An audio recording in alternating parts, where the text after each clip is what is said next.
I'm going to give a short talk, and then we will move on to James, who's going to give a hot talk, and after that hot talk, Dr. Bartholomew will give his talk.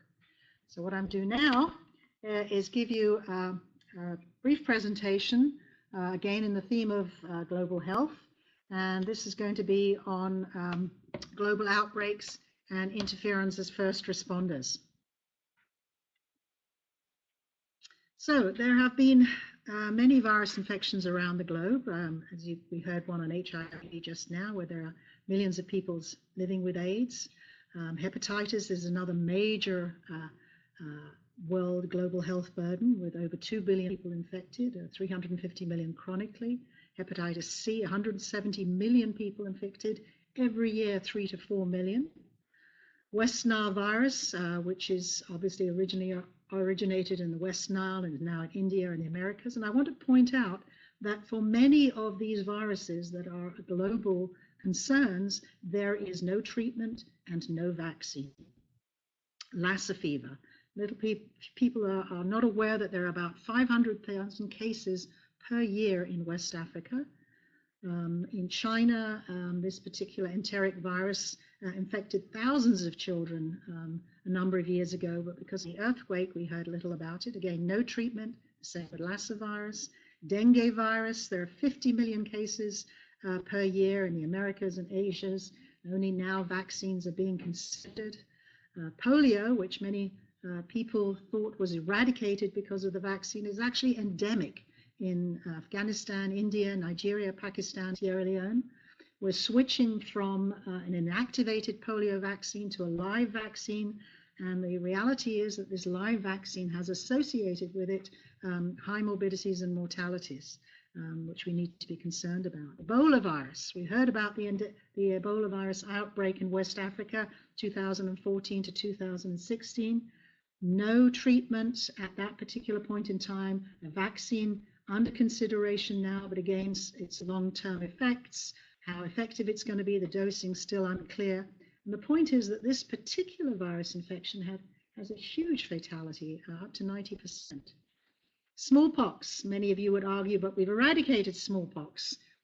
Actually, we did have a vaccine schedule that was initiated, but the truth is that there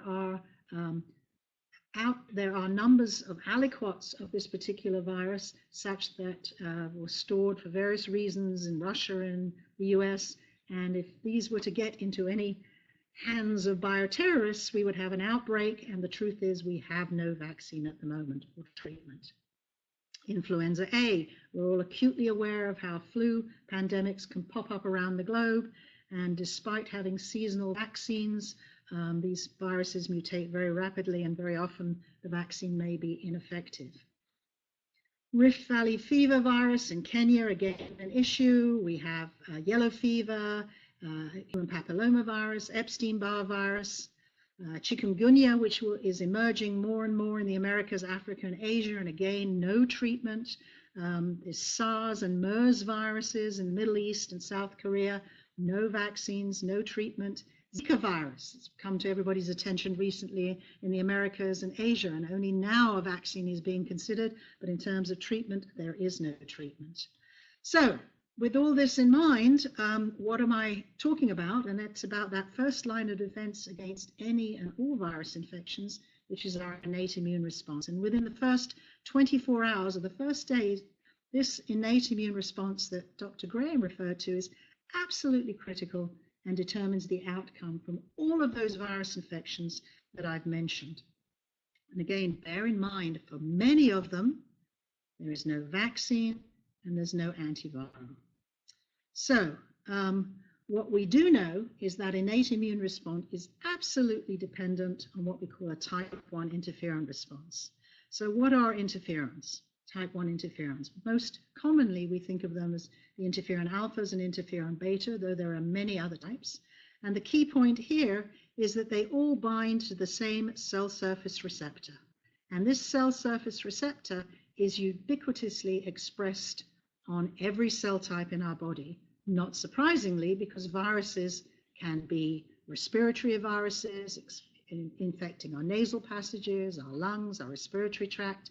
They can be enteric, infecting our gut. They can infect us through mosquito bites on the skin. They can go to the heart, to the liver, hepatitis, the kidneys. So you need to have receptors that will respond to interferons that will trigger that innate immune response on any and all cell types. And what I show you here in this pretty extensive slide is that binding of those interferons, those small soluble secreted molecules, to this receptor triggers a cascade of signaling events that results in changes in gene transcription within the nucleus of those responding cells to produce antiviral products which specifically target the virus. Not only that, but they also target an immune response. So what I show you in the bottom left-hand corner here is the direct antiviral effect. So as I mentioned, interferons bind to receptors. Those receptors change gene transcription and produce gene products that will directly interfere with virus replication, whether that be blocking viral entry into cells, whether that be preventing envelope viruses from uncoating, or indeed preventing transcription and translation of gene products by chewing up the viral RNA and DNA, by preventing proteins assembling into viral progeny, and finally by preventing virus progeny that may have escaped all these inhibitory effects from actually exiting the cell. So interferons have direct antiviral effects, but they also are very critical in modulating an immune response by activating a number of immune cells, whether they be natural killer cells, whether they be CD8 positive cytotoxic T cells, activating macrophages, B cells to produce antibodies. They have profound effects. So interferons have direct antiviral effects. They activate the immune system to clear viruses, and that's why they're absolutely critical for our first response to any and all viruses. What I show you here now, and if we can click to the YouTube, please, to turn this on. I show you here a scheme, which is, this is the interferon receptor in yellow, and this is the interferon molecule. And for many, many years, we've done work on this particular molecule here. Maybe we can switch back to my slide presentation, please. We've done work on this interferon molecule here to understand how it binds to this receptor to trigger that incredible signaling cascade I talked about.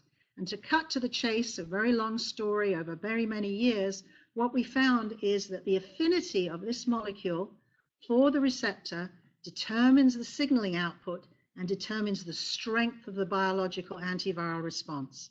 And as a consequence of this, working with a very well-known biotech company, Amgen, we generated a novel synthetic interferon called interferon alpha-con-1 that we now use in all our studies. And the point here is this particular synthetic interferon isn't present in nature, binds with extremely high affinity to this receptor to trigger responses that will give a profound antiviral response.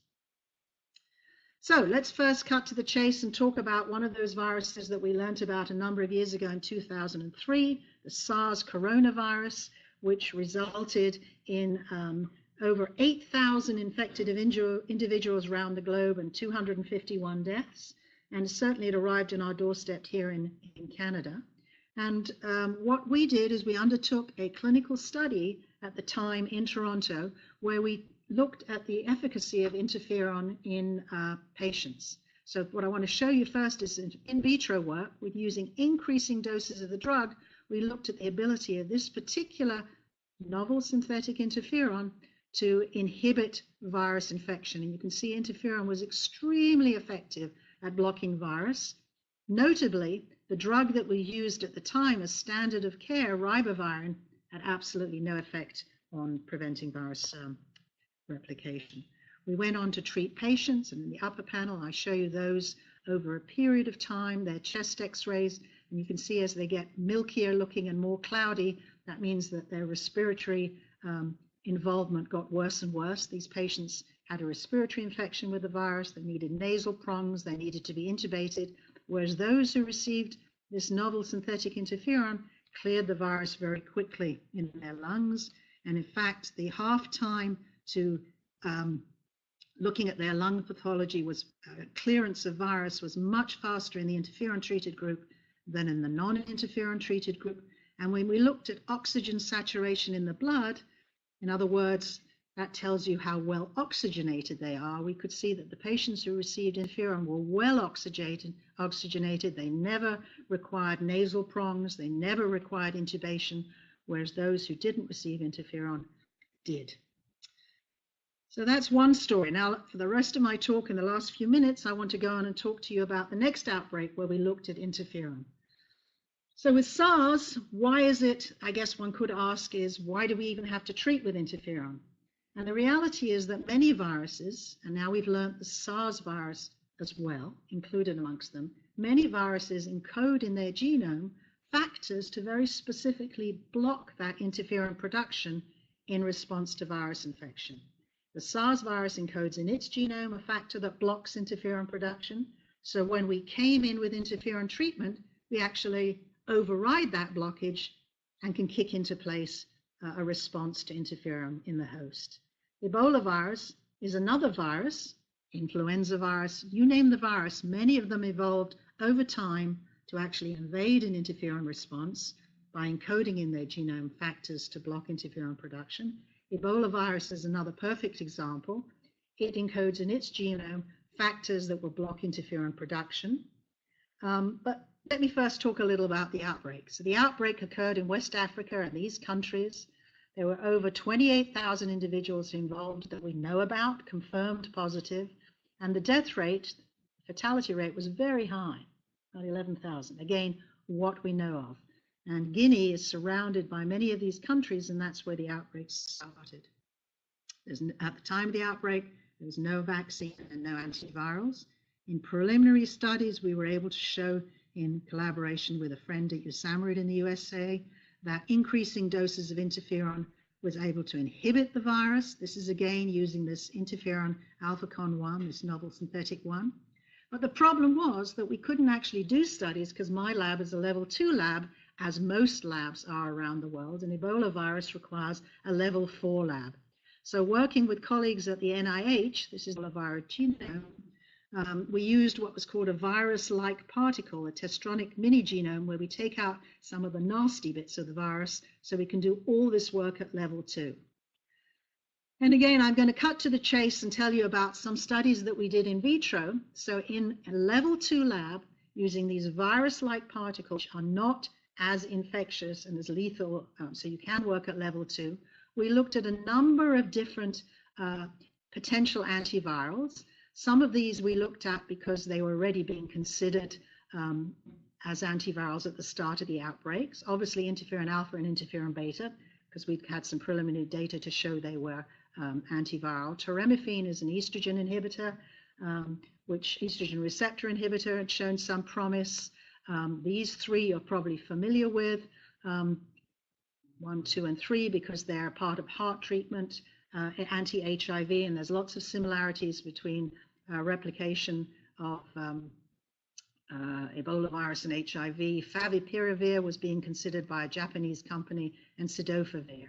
I haven't got time to go into the mechanisms of action, but suffice it to say that with a single platform, we could compare the efficacy of all these in dose response 24 hours after infection with virus-like particles, because obviously people show up the clinic for treatment after they're already infected. And the point here is that interferon beta was the most potent of all of these. Its inhibitory 50% dose was the highest. So that was very promising, and it prompted us to move into testing it against live Ebola virus out in Winnipeg. And essentially what we were able to show that our results that we saw with these virus-like particles were recapitulated with these particular antivirals against the live virus, and that prompted us to move into a one-arm clinical trial One arm mean we didn't do a placebo control. Many of us felt this was unethical. And what we did was we used interferon beta 1A, which was available to us by our colleagues at Biogen in the US. They made this available at no cost. We used pre-filled syringes, and this was the daily dose, subcutaneous injection, and we drew blood samples. And this particular trial was conducted in Guinea during the outbreak. Because of the limitation of time, I'm not going to go into all the details of inclusion and exclusion criteria, but what I want to show you is the most promising data. So what this shows you is the survival rate. And at the time we started this trial in Koya, in a very rural district in Guinea, what we saw was that this was a survival rate in patients, not great. When we were able to treat patients within the first 6 days of symptom onset, so bear in mind that in this rural area, patients developed symptoms and then had to come to this treatment unit. And at the time, the issue was that many individuals would not come to treatment units because people were dying in treatment units. They'd rather die in their villages than die in a treatment unit. And that's why the outbreak spread so very rapidly. Whole villages were wiped out. But what you can see here, that daily dosing with interferon daily dosing with interferon absolutely improved the survival rate, in contrast to those individuals who were not treated with interferon. So the viral clearance in the blood was faster in interferon-treated patients. So how did we measure viral clearance? Other than looking for symptoms, what we did was we drew blood samples, and using a PCR assay, we measured for viral burden. And what we saw was that we could clear virus much faster in the blood of those individuals who received interferon treatment. And what we then went on to do was to increase our analysis with other matched samples from other treatment centers. So what I show you is the age, the sex, the CT. This is the PCR value of those individuals and their status, alive or dead. And again, you can see that interferon treatment had a profound effect on clearing virus. So the effects of interferon treatment are significant, and those untreated were 6 times more likely to die. When we went on to actually look at symptoms of disease, if I draw your attention to this column here, this is the p-value, you can see that those symptoms, which are often associated with Ebola, vomiting, diarrhea, interferon treatment had a profound effect in reducing those symptoms. So what I want to tell you now is that there were problems here, because we were very effective in clearing the virus, but we didn't always get survivors. And that's because by the time many of those patients actually arrived in the clinic, they already had organ dysfunction. They already had liver failure, kidney failure. They already had cardiac arrest or cardiac problems.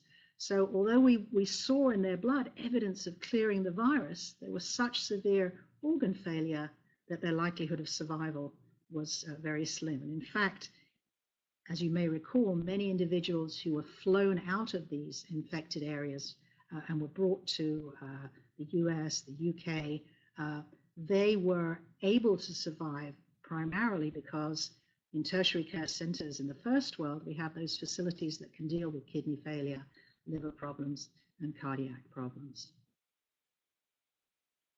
So I just want to show you a few slides of the particular treatment center that we were working in. This is the treatment center. You can see it was very rapidly clear. Buildings were erected. What we had to do was, because this was a level 4 virus, we had to use gloves and masks and boots that were washed regularly with bleach, Chlorex, and hung out to dry. Here again, another picture showing how these were constantly used.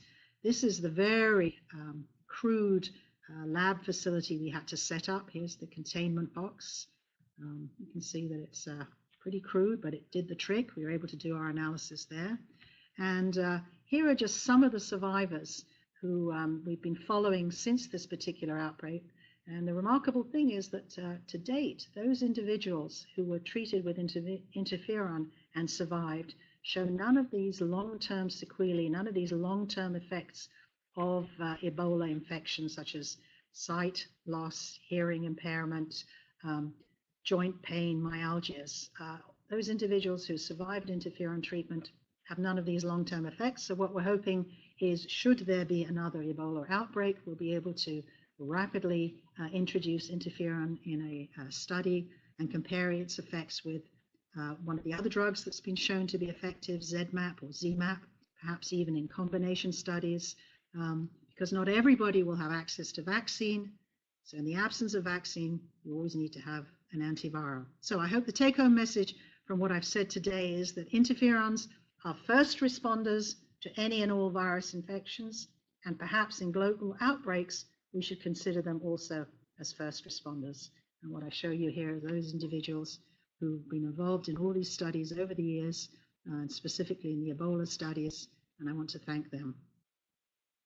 So with that, I'm open to some questions, and I can see that we already have a question here from Amanda Proudfoot in France, and the question is, actually the second question. Okay, so let me go up to the first question. Slide up here if I can. Yes. Okay, ask the question. Payam's going to ask the question for me.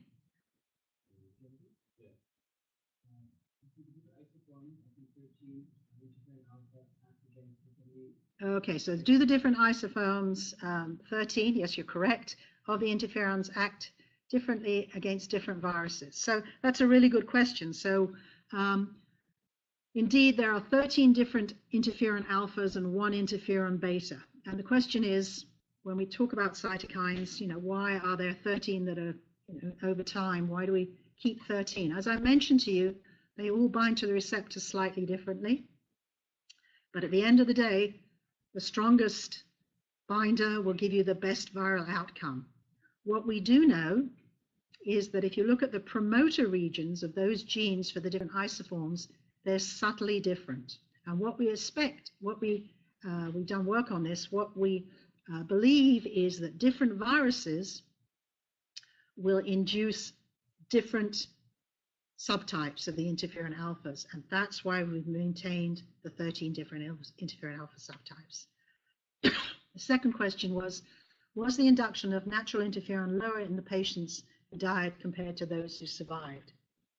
Right now we're analyzing all the blood samples, so I can't answer that categorically, but what we do know is that the interferon response was certainly blunted as a consequence of viral evasion of interferon production.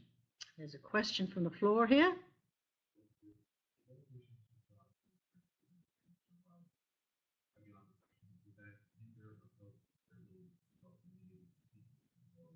So the question was, those individuals who received interferon and survived, did that have any effect on their ability to respond to an Ebola virus infection again? So the only thing we can actually measure is their antibodies to Ebola virus. And again, that's ongoing right now. So we're going to wait and see. But what we do know about Ebola virus infection is that it's actually the initial CD8 response, which is probably very critical to viral clearance, and that antibody response may not be as critical. And I have another question here. Can't Ebola virus develop resistance against the interferon after long use? Well, the answer is we don't know, but the point is this is a very short-term use. We treated patients maximally for about 10 days. During an acute virus infection, you want to clear the virus very quickly. So you have a short window of time to clear the virus before the other pathologies as a consequence of virus infection step in. So I don't think within that short window, daily treatment for 10 days, you're going to develop an antibody response against interferon. And indeed, in those individuals who have chronic, for example, hepatitis C, who've been treated for years with interferon, only a very small percentage develop antibodies to interferon. So with that, I think it's appropriate, given the time constraints, to move on and thank you.